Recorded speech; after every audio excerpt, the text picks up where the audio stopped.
നിർബൻ ചക്രവർത്തി കൂടി പാലക്കാട് നിന്നും ചേരുന്നുണ്ട്. അവസാന ലാപ്പിൽ മുന്നിലെത്താൻ മുന്നണികളുടെ ഇഞ്ചോടിഞ്ചു പോരാട്ടം പാലക്കാട്ട് നടക്കുകയാണ്. UDF സ്ഥാനാർത്ഥിയുടെ റോഡ് ഷോ ഒലവക്കോട് തുടങ്ങി സ്റ്റേഡിയം റോഡിൽ സമാപിക്കും. പ്രതിപക്ഷ നേതാവ് VD സതീശനും KPCC അധ്യക്ഷൻ K സുധാകരനും അടക്കമുള്ള നേതാക്കൾ മണ്ഡലത്തിൽ സജീവമാണ്.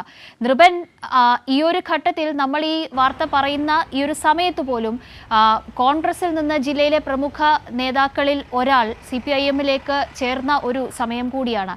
ആ നിലയിലാണ് കഴിഞ്ഞ ഒരു മാസക്കാലം, ഒരുപക്ഷെ അതിനപ്പുറത്തേക്ക് നീണ്ടുപോയ പരസ്യ പ്രചാരണത്തിലൊക്കെയും വലിയ പ്രതിസന്ധി UDF-ന്റെ ക്യാമ്പുകൾ നേരിട്ടിട്ടുണ്ടായിരുന്നു. വലിയ വിവാദങ്ങൾ, രാഷ്ട്രീയ വിഷയങ്ങളൊക്കെയും മറികടന്നാണ് ഇന്നത്തെ ഒരു ദിവസത്തേക്ക് എത്തേണ്ടി വന്നത്. തീർച്ചയായും മണ്ഡലത്തിൽ ഒരു വലിയ വിലയിരുത്തൽ ഈ രാഷ്ട്രീയ വിഷയങ്ങളൊക്കെയും മുൻനിർത്തിക്കൊണ്ട്, വ്യാജ വോട്ടടക്കം വ്യാജമദ്യം അടക്കമുള്ള വിവിധ വിഷയങ്ങൾ മുൻനിർത്തിക്കൊണ്ട് ഉണ്ടാകുന്നു. ഇന്നിപ്പോൾ കലാശക്കൊട്ടിനുള്ള തയ്യാറെടുപ്പിലാണ് UDF-ഉം സജീവമായി മണ്ഡലത്തിൽ.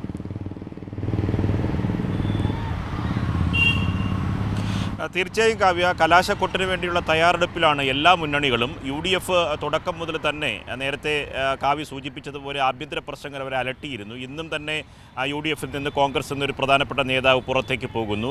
സമാനമായ പ്രശ്നങ്ങൾ തുടക്കം മുതൽ തന്നെ ഈ പറഞ്ഞ DCCയുടെ കത്ത് മുതൽ, സരിൻ്റെ സ്ഥാനാർത്ഥിത്വം മുതൽ, ഷാനിബ് പാർട്ടി വിടുന്നത് മുതൽ, പഞ്ചായത്ത് അംഗമടക്കം പാർട്ടി വിട്ടു പോകുന്ന തരത്തിൽ മണ്ഡലം പ്രസിഡന്റ്, യൂത്ത് കോൺഗ്രസിന് ഭാരവാഹി, അങ്ങനെ 10ഓളം പേരാണ് ഈ തെരഞ്ഞെടുപ്പ് പ്രഖ്യാപിച്ചതിന് ശേഷം കോൺഗ്രസിൽ നിന്ന് പുറത്തേക്ക് വന്നത്.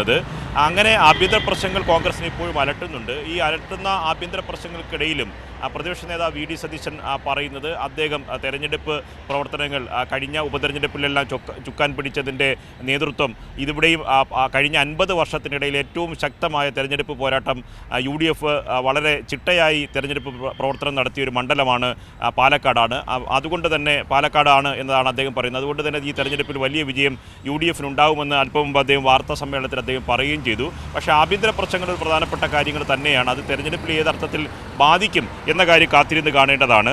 ഇന്ന് റോഡ് ഷോ, ഇന്ന് പ്രധാനപ്പെട്ട UDF-ന്റെ സ്ഥാനാർത്ഥിയായ രാഹുൽ മാങ്കൂട്ടത്തിൽ ഗൃഹസന്ദർശനമാണ് രാവിലെ നടത്തിയത്. ജനിമേട്, ഇല്ലത്തുപറമ്പ്, പൂങ്കുളം, ലക്ഷംവീട്, പറക്കോയി തുടങ്ങിയ മേഖലകളിൽ അദ്ദേഹം ഗൃഹസന്ദർശനം നടത്തി. തുടർന്ന് ഉച്ചയ്ക്ക് 2 മണിക്കാണ് അദ്ദേഹത്തിൻ്റെ ഒലവക്കോട് നിന്നുള്ള റോഡ് ഷോ ആരംഭിക്കുക. Pezhumkara Mercy college, Thirunellai, KSRTC വഴി നിരഞ്ജൻ റോഡ്, സ്റ്റേഡിയം റോഡിലെത്തി അദ്ദേഹത്തിൻ്റെ റോഡ് ഷോ സമാപിക്കും.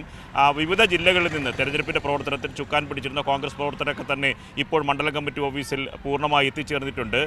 പ്രധാനപ്പെട്ട നേതാക്കളൊക്കെ തന്നെ ഈ റോഡ് ഷോയിൽ പങ്കെടുക്കുമെന്നതാണ് നമുക്ക് ലഭിക്കുന്ന വിവരം. VD സതീശൻ ഈ തുറന്ന വാഹനത്തിൽ ഒപ്പമുണ്ടാകാൻ സാധ്യതയില്ല. KPCC അധ്യക്ഷൻ ചിലപ്പോൾ പങ്കെടുക്കുമെന്നാണ് അറിയുന്നത്. ഒപ്പം തന്നെ മലയാള സിനിമാ രംഗത്തുള്ള ചിലരെ കൂടി, മറ്റ് ചില വ്യക്തിത്വങ്ങളെ കൂടി അദ്ദേഹത്തിൻ്റെ റോഡ് ഷോയിൽ അണിനിരത്താനുള്ള ശ്രമമാണ് UDF നടത്തുന്നത്. അവസാനത്തെ ലാപ്പിൽ ഏതെല്ലാം തരത്തിലുള്ള ഇഞ്ചോടിഞ്ച് പോരാട്ടം നടക്കുന്ന പാലക്കാട് മണ്ഡലത്തിൽ ഏതറ്റം വരെ തെരഞ്ഞെടുപ്പിൻ്റെ കലാശക്കൊട്ടിൽ എങ്ങനെ മുൻകൈ നേടാം എന്ന തരത്തിലുള്ള ആസൂത്രണമാണ് UDF ക്യാമ്പ് നടത്തുന്നത്. 2 മണിക്ക് ഒലവക്കോടിൽ നിന്നാണ് UDF സ്ഥാനാർത്ഥി രാഹുൽ മാങ്കൂട്ടത്തിൻ്റെ റോഡ് ഷോ ആരംഭിക്കുക. ശരി ധ്രുവൻ, പരസ്യ പ്രചാരണത്തിൽ എന്നതുപോലെ കൊട്ടിക്കലാശത്തിലെ മേൽക്കൈയും മുന്നണികളെ സംബന്ധിച്ചിടത്തോളം വലിയ വിഷയമാണ്. അതുകൊണ്ട് തന്നെ പരമാവധി ആവേശഭരിതമാക്കാൻ ഉള്ള തയ്യാറെടുപ്പുകൾ ഏതാനും മിനിറ്റുകൾ മാത്രമേ ബാക്കിയുള്ളൂ. 2 മണിയോടുകൂടിയാണ് റോഡ് ഷോകൾ അല്പം കൂടി ഉച്ചയ്ക്ക് ശേഷം സജീവമായി ആരംഭിക്കുക. പിന്നീട് അങ്ങോട്ട് വലിയ വാഹന റാലികൾ അടക്കമുള്ള അവയുടെ അകമ്പടിയോടെ നഗരത്തിലേക്ക് പ്രവേശിക്കുകയാണ് വൈകുന്നേരത്തെ കലാശക്കൊട്ടിന് വേണ്ടി എന്നുള്ളതാണ്.